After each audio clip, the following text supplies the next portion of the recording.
gens pour vous faire le baptême? Deux. Cela, c'est les hommes qui ont fait. Les baptêmes aussi, il y a un lien direct entre l'assainissement du corps de Jésus et l'acte de baptême que vous faites quand vous identifiez en Jésus-Christ. Parce que quand vous vous êtes baptisé, vous êtes baptisé en sa mort et en sa résurrection. Alléluia. L'identification c'est fait par le baptême. Voilà pourquoi c'est important. Hier, l'Esprit me faisait entrer en propriété dans la salle. Alléluia. Nous comprenons maintenant que quelqu'un, continuons, alléluia. Amen. Donc, l'œuvre de l'ensevelissement est symbolisée par le baptême. Hein? Le baptême, on appelle le baptême de division. L'homme doit croire lui-même qu'il est mort au péché. Amen. Ne riez pas mes lunettes. Alléluia. Romains 6, verset 11 dit ceci. Amen. Car il est mort, c'est pour les péchés qu'il est mort une fois pour tous. Il est revenu à la vie, c'est pour Dieu qu'il revient. Ainsi vous-même, regardez-vous comme mort au péché et comme vivant pour Dieu. Que les péchés ne règnent donc pas dans vos corps mortels, obéissez pas à ses convoitises. Amen. Regardez-vous comme quoi? Mort au péché. Ça signifie quoi? C'est regarder comme mort au péché. Amen. Si tu t'es identifié en Christ, amen. Et si tu crois que le corps de Christ a été enseveli, c'est le corps du péché qui a été enseveli. Amen. Ça signifie que toi là, le péché n'a pas le pouvoir sur toi. Amen. Tu peux regarder, non, tu n'as pas de pouvoir sur moi. Amen. Tu dis, hé, toi là, tu n'as pas de pouvoir sur moi. Tu cites le péché, tu n'as pas de pouvoir sur moi. Il dit, je ne tomberai pas en adultère, je ne tomberai pas dans l'impudicité. Quand tu dis ça, tu ne tomberas pas. Amen. Tout cela demande la foi. Amen. La même chose, tu t'es identifié aux jours de baptême, parce que des fois quand l'ennemi pète à dire, hey, moi j'ai été baptisé au nom de Jésus-Christ de Nazareth. Amen. Je suis identifié, je suis même plante avec lui, mort avec lui, le corps du péché qui a été englouti. Tu n'as aucune puissance sur moi, je suis mort au péché. Loin de moi, au nom de Jésus-Christ. Quelle que soit la tentation. Alléluia. Donc, l'œuvre de l'ensevelissement est important. Surtout pour les chrétiens qui gèrent les chambres, Non, non. Commence à te considérer vivant pour Christ et mort au péché. C'est quelque chose de foi là. Alléluia. C'est vrai que j'ai constaté, vous avez peut-être constaté après un baptême sérieux, ça va faire votre baptême sérieux, il y a une autre dimension qui s'ajoute dans votre vie. C'est vrai que c'est pour des choses depuis des puissances. Mais pour maintenir ça, nous avons besoin de rester dans la foi. Alléluia. Amen. Parce que tout dans la chrétienne est question de foi. Si tu dis je vais tomber, tu vas tomber. Si tu dis je ne vais pas tomber parce que je suis identifié en Christ, tu ne tomberas pas. Alléluia. Amen. Amen. Donc, le baptême est un acte exprimant l'identification à la mort. Et il est totalement relié à l'œuvre de l'assainissement. Amen. Alléluia. C'est extrêmement important. Sinon, vous ne vivez pas des vies libres, vous savez. Amen. L'été commence là. Les femmes vont commencer à être mal habillées. J'espère qu'à la maison de prière, je ne verrai pas les gens mal habillés là. Amen. La chaleur, là, sinon je vais demander le foie pour tout l'été là. J'ai déjà demandé l'été là, on a payé, oui. Je peux gêner 3, je sais pas pourquoi il fasse froid. Parce que les gens, quand il fait chaud, il fait se déshabiller. Hein? Les gens s'habillent que pour fuir le froid. Amen. Non, on doit s'habiller pour garder le corps. Parce que le corps que vous avez, c'est le temple du Saint-Esprit. Amen. Alors, même dans un milieu comme Montréal, le milieu le plus pervers qui peut être, si tu dois lui dire, moi je suis mort au péché. L'ennemi est derrière. Vous ne pouvez pas t'avoir. Mais tu dois le dire. Amen. Moi, je vous enseigne pas autre chose que je ne fais pas. Je me parle au miroir, moi, des fois. Quand je vois quelque chose m'embête, je vais au miroir, je me parle.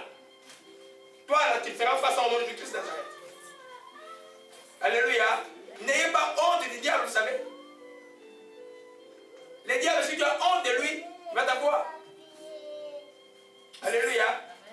Le diable, il ne faut pas avoir honte de lui. Quand quelque chose t'embête, tu ramènes ça à la croix. Quand il dit, le corps du péché a été crucifié, il a été enseveli, moi je suis mort au péché. C'est comme ça que tu bénéficies. Je vais arriver sur le bénéfice après. C'est comme ça que tu vis ta vie d'ensevelissement. La Côte dit, péché. Et quel est celui qui est mort au péché encore péché? Alléluia. Elle dit s'arrêter, il ne faut pas s'arrêter là. Regardez-vous comme mort au péché, mais vivant pour elle. Jésus-Christ nous avons l'œuvre de la résurrection. Alléluia. Ça c'est fondamental, mes bien-aimés. Il faut les faire, Beaucoup de enfants n'ont pas de liberté. Je connais des gens qui me demandent de prier tout le temps, mais qui n'ont jamais franchi ces caps-là.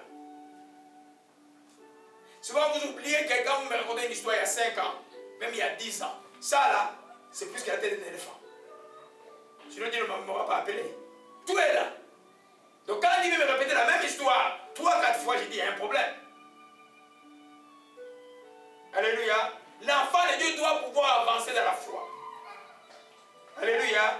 Donc, la question du corps du péché a été réglée avec l'ensevelissement du corps de Jésus-Christ. Quand tu t'es identifié en lui, amen, tu l'as reçu et tu t'identifies en lui, en passant par les autres baptêmes, en d'autres termes qui dit, je suis mort avec lui. Tu es avec lui, tu as même la même chose, tu es une même plante avec lui. Amen. Oh, le corps qui nous représentait était enseveli. C'est fini. Alléluia. Vous savez que c'est les choses bien aimées qu'il faut dire. Amen. Alléluia. Allons un peu dans, oh mon Dieu, 1 Pierre 3, verset 21. Et j'ai besoin d'un lecteur. Amen. J'ai dit que ceux qui ont manqué aujourd'hui, ils ont manqué. 1 Pierre 3, verset 21. Je lis au nom du Seigneur. Amen. 1 Pierre 3, verset 21. C'était là une image du baptême qui vous sauve maintenant. Celui-ci ne consiste pas à laver les impuretés du corps, mais à demander à Dieu une conscience purifiée. Il vous sauve grâce à la résurrection de Jésus-Christ, qui est allé au ciel et se trouve à la droite de Dieu, où il règne sur les anges et les autres autorités. Allez-y lentement, revenez un peu. Oui. Non, qu'est-ce que j'ai dit là? 1 Pierre 3, 18, 19 okay. Et 21. D'accord. Amen. Amen. En effet, le Christ lui-même a souffert une fois pour toutes pour les péchés des humains.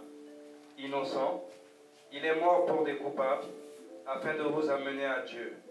Il a été mis à mort dans son corps humain, mais il a été rendu à la vie par le Saint-Esprit. Par la puissance de cet esprit, il est même allé prêcher aux esprits emprisonnés, c'est-à-dire à ceux qui, autrefois, se sont opposés à Dieu quand il attendait avec patience à l'époque où Noé construisait l'arche. Un petit nombre de personnes, 8 en tout, entrèrent dans l'arche et furent sauvées par l'eau. C'était là une image du baptême qui vous sauve maintenant. Celui-ci ne consiste pas à laver les impuretés du corps, mais à demander à Dieu une conscience purifiée. Il vous... Oui. Amen. Amen. À demander de l'engagement d'une bonne conscience envers Dieu. Avec ma version. Alléluia. L'engagement d'une bonne conscience devant Dieu. Amen. Alors, je voudrais revenir sur ça parce que on ne peut pas vous forcer d'être baptisé. C'est comme si on vous forçait d'être sauvé. C'est vous qui devez désirer être baptisé. Alléluia. Mais c'est une engagement d'une bonne conscience devant Dieu qui montre que tu veux t'identifier à la mort et à la résurrection de Christ. Amen. Nous parlons de ça parce que c'est la chose qui est vraiment liée à l'ensevelissement du corps de Jésus-Christ. Amen.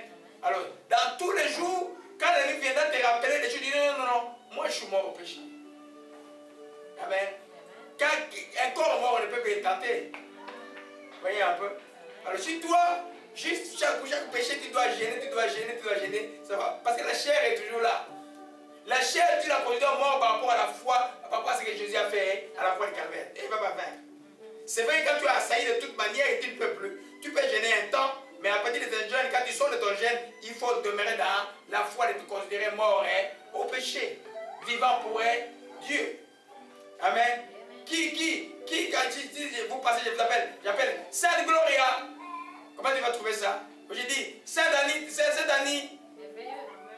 Amen. Tu vas mettre des tonnerres au départ. Amen. Parce que vous êtes des saintes, non? Amen. J'ai dit Saint Harry. Amen. Et tu vas me dire, oh mais je ne suis pas catholique, pasteur. Non.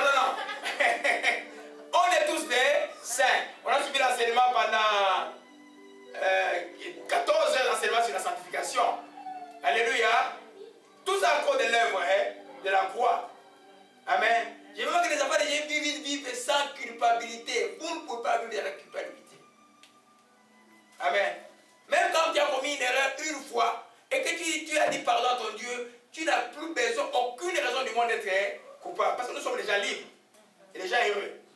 Alléluia. Amen. Amen. Donc, avec l'enterrement de Jésus-Christ, le corps du péché a été enseveli. Alléluia. Amen. Donc, les chrétiens ne doivent pas lutter contre le péché, mais doivent se considérer morts au péché. Si tu crois que tu vas lutter contre le péché, tu vas tomber dans le péché. Toi, tu peux lutter contre le péché. C'est Jésus qui a lutté pour toi contre le péché. Alors toi, quand tu t'identifies en lui, tu dois te considérer mort au péché. Tu le crois et tu le dis. Amen. Voilà pour notre bien-aimé qui chante la parole comment prier. C'est une des prières que tu fais. C'est comme ça que la prière, genre, quand tu dis, oh non, je suis mort au péché, c'est une prière que tu fais. Alléluia. Amen. Et c'est la vérité qui te programme. Le diable n'aura pas de puissance. Mais bien aimé, quand vous connaissez ce que je vous dis là aujourd'hui, votre vie chrétienne va aller loin. Vous n'avez pas des gens qui vont, et puis ils chutent, et puis ils reviennent. Ils chutent, et puis ils reviennent. Ils chutent. Non. Tu vas dire, je suis mort au péché. Et le diable est paralysé parce que à la croix, il a été dépouillé. Amen. Regardez un peu dans 1 Pierre 6, au verset 12, je crois, au 13, rapidement, 12 après le verset 11 jusqu'à 13. Lisez un peu, on va avancer avec cela. Donc je disais, donc, les chrétiens ne doivent pas lutter contre les péchés, mais ils doivent se considérer morts. Ceux qui luttent contre le péché, qui gênent tout le temps. Mais Jésus a fait quoi à la croix de Bouddha? Toi, tu ne peux pas vivre une vie libre. Amen. Tu dois te considérer mort au péché, comme tu te considères guéri. Amen. Alléluia. Et tu verras ces choses-là. Amen. Je veux un grand amen d'Odi. Amen. Le Seigneur est bon. Dieu fait de grandes choses, mes bien-aimés. Amen. Parce que si tu ne te considères pas mort au péché, tu vas tomber. Tu ne te considères pas guéri, tu vas pas être guéri. Allez-y, mon frère, verset 12 à 13. Ouais. Pierre 3, verset 12 à 13. Car le Seigneur a les yeux fixés sur les fidèles, prêt à écouter leurs prières. Non. Romains 6. Romains 6, verset, on s'est arrêté au verset 11. Continue un peu jusqu'à 14. Alléluia. Gloire à toi, Seigneur, que ton nom soit béni. L'œuvre de l'enseignement est importante, mes bien-aimés. Amen. C'est toi qui le fais. C'est l'homme qui le fait. Jésus a déjà accompli sa part avec l'œuvre de quoi? De la croix. Il a dit tout accompli. L'œuvre de l'enseignement, c'est toi qui dis, moi je me considère mort au péché parce que je me suis identifié à Christ. C'est ça l'utilité du baptême. Hein? Tu ne dis pas comme le patron dit, oh non, juste parce que Dieu l'a ordonné. Dieu ne ordonne jamais quelque chose à donner l'explication, vous savez ça? Il explique toujours bien que les enfants comprennent ce qu'ils font. Amen. Parce que moi, ces textes de Marc et 16 m'a beaucoup torturé. Croire en Jésus et être baptisé, lié avec le salut. Ça signifie quoi? Oh, nous croyons que le jour que tu as donné ta vie, le jour que tu es sauvé. C'est vrai que tu es sauvé. Amen. Mais ton salut de là ne peut pas être efficace si tu t'identifies pas à sa mort, à sa résurrection. La chair va te prendre vite. Alléluia. Amen. C'est pourquoi le baptême, ce n'est pas une histoire d'enfant, là. C'est une histoire de conscience. Hier, comme par